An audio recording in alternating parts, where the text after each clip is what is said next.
송원재 TV 시작합니다.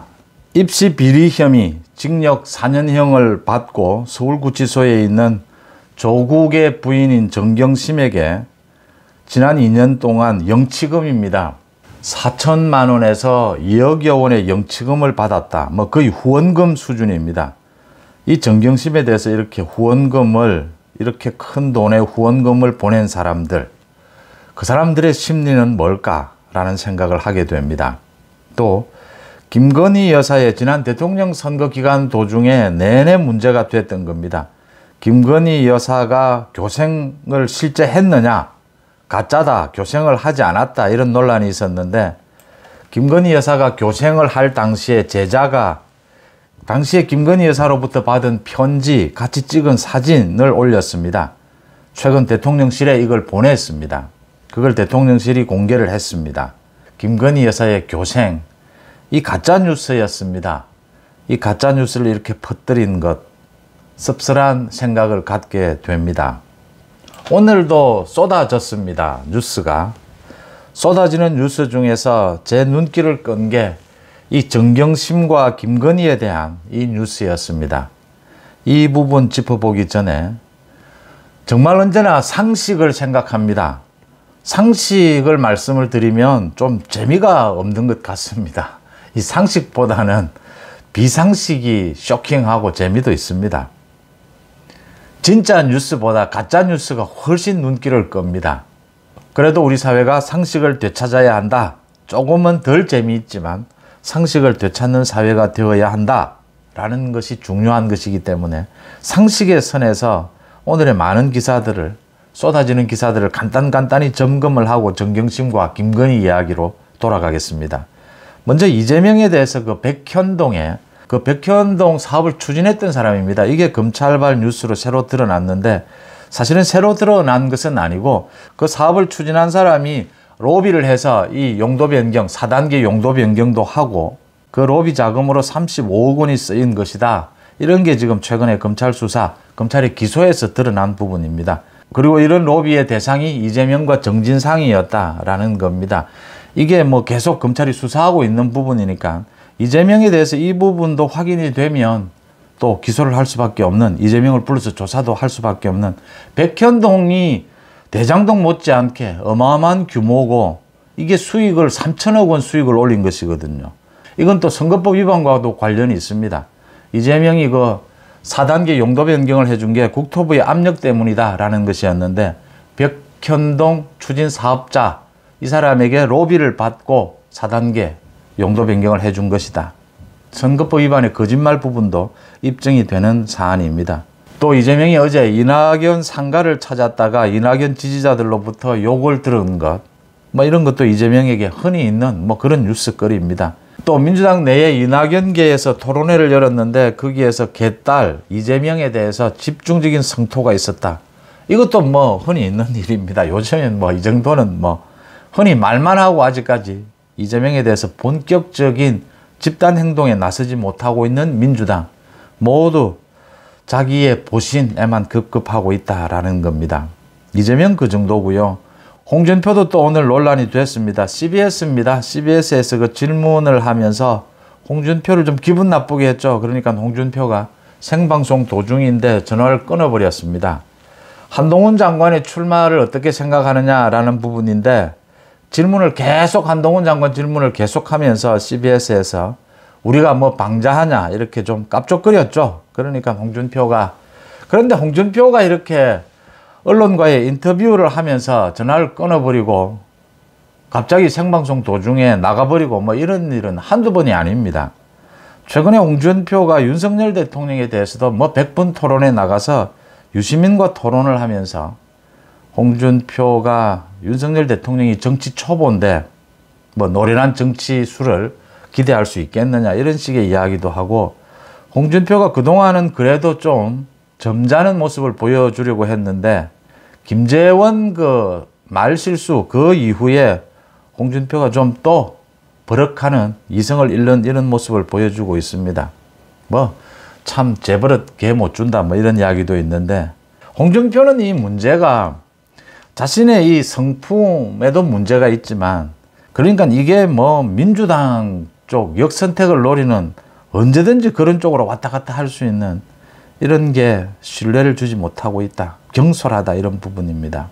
또 오늘 대통령실에 그 미국 CIA에서 도청 감청이 있었다라고 하는 외신 보도입니다. 이 외신 보도가 정확한 것인지 아니면 러시아에서 지금 뭔가 공작을 하고 있는 것인지 모든 것이 불확실합니다. 그래서 대통령실에서 사실 확인을 먼저 해보고 미국에 따질 것은 따지고 미국에 요청할 것은 요청하겠다라고 하는데도 이재명, 추미애 비롯해서 유승민까지 모두 나서서 비굴한 자세다라고 하고 있는데 이게 지금 사실 확인이 우선이다라고 하는 대통령실의 입장이 조금도 틀리지 않았는데 신중해야 될 문제고 이진복 정무수석도 오늘 국회에 와서 지금의 대통령실의 도청 감청에 대한 방비 설비가 청와대보다 훨씬 낫다. 옮기면서 그런 부분들은 굉장히 신경을 썼기 때문에 청와대보다 낫다라고 하고 있는데도 경솔하게 유승민이나 뭐 추미애나 이재명이 나서서 공격을 하고 있습니다. 민주당도. 참 신중하지 못하다. 이런 부분은 미국과의 동맹관계 부분입니다. 당장 의심할 수밖에 없습니다. 만약에 이 언론, 외신 언론 보도가 잘못된 오보라고 드러나게 되면 한미동맹을 어떻게 해서든지 어그러뜨려 보려고 하는, 지금 한일 관계도 어그러뜨려 보려고 하는 게 민주당의 전략이지 않습니까? 거기에 뭐 또 유승민까지, 유승민이 한마디 한마디 하는 게 그게 왜 보도가 되는지 이해를 잘 못하겠습니다. 오늘 국회에서는 전원위가 처음으로 열렸습니다. 선거제도를 고쳐보자. 김기현의 말이 적확합니다. 국회의원 수를 줄이고도 정치개혁 얼마든지 할 수 있다. 정치교체라는 말도 많이 쓰는데 윤석열 정부에서. 정치개혁을 하려면 국회의원 수를 줄일 수 없다라고 하는 건 도대체 어디에서 나온 논리냐. 정치개혁을 하기 위해서는 국회의원 수를 늘려야 한다. 이게 지금 무슨 논리입니까? 비례의원 수를 엄청나게 늘려야 정치개혁을 할 수 있다라고 합니다. 그래야 국민들이 다양한 이 의견을 반영할 수가 있다, 국회에. 그러면 대폭 지역구 국회의원을 대폭 줄이면 됩니다. 상식에 맞지 않다라고 하는 것입니다. 전광훈 목사도 화제가 되고 있습니다. 오늘 기자회견을 하면서 핵심적인 이야기는 전광훈 목사가 이런 이야기를 했습니다. 정치가 종교의 통제를 받아야 한다. 그래서 국민의힘을 지지하지만 자신이 당원도 현재 아니라고 합니다. 또 다른 당도 만들어 놓고 있는 상태입니다. 전광훈은. 국민의힘이 자신의 통제를 받아야 된다라고 이야기를 했습니다. 상식이 아니라고 봅니다. KBS 수신료 이야기 이제 나왔습니다. KBS가 또 입장을 밝혔습니다. 대통령실에서 이걸 분리하는 방안을 추진하겠다라는 걸로 정리가 되어 가니까 KBS가 TV를 가지고 있다면 KBS를 보지 않아도 수신료는 내야 한다. TV를 가지고 있다면 모두 부담해야 하는, 이건 부담금 형식이다. 지금 이 이야기입니다. 그래서 결국은 KBS 수신료 문제를 기본적으로 해결하기 위해서는 법을 바꿔야 합니다. 또 우리 공영방송 체제 자체를 바꿔야 합니다. 그래서 제가 아침에도 KBS 수신료 분리징수하는 이 부분은 분리징수 시행령을 통해서 분리징수를 하고 난 다음에 국민적인 저항으로 이 수신료를 내지 않는 겁니다. 수신료를 내지 않아야겠다라고 생각하는 국민들은 수신료를 내지 않으면서 이 공영방송 체제, 방송법을 바꾸는 것, 이 부분을 추진해야 한다. 이렇게 보입니다. 이제 정경심과 김건희로 돌아가겠습니다. 정경심이 지난 2년 동안 영치금을 받았는데 영치금이 최소한 4천만 원, 최대 2억 원 가까이 된다라고 하는 겁니다. 유상범 의원실에서 서울구치소에 이 영치금 총액, 이 자료를 받았는데 개인적으로 알려줄 수는 없지만 정경심이 10위권 안에 든다.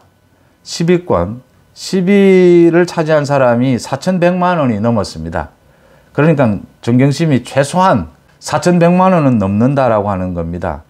이 조국 가족 지키기, 조국 지키기 이 모임에서 각종 이런 후원을 이어가고 있다라고 합니다. 영치금은 뭐 그 교도소 내에서 이제 생활비로 쓰는 것이죠. 물건을 사고 이런 부분인데 이 많은 조국 지키기 이 지지자들이 이렇게 후원금을 보내고 있다. 정경심은 이렇게 돈이 모이면 자기의 개인 계좌로, 은행 계좌로 이 돈을 옮기고 있다. 뭐 이런 이야기들입니다.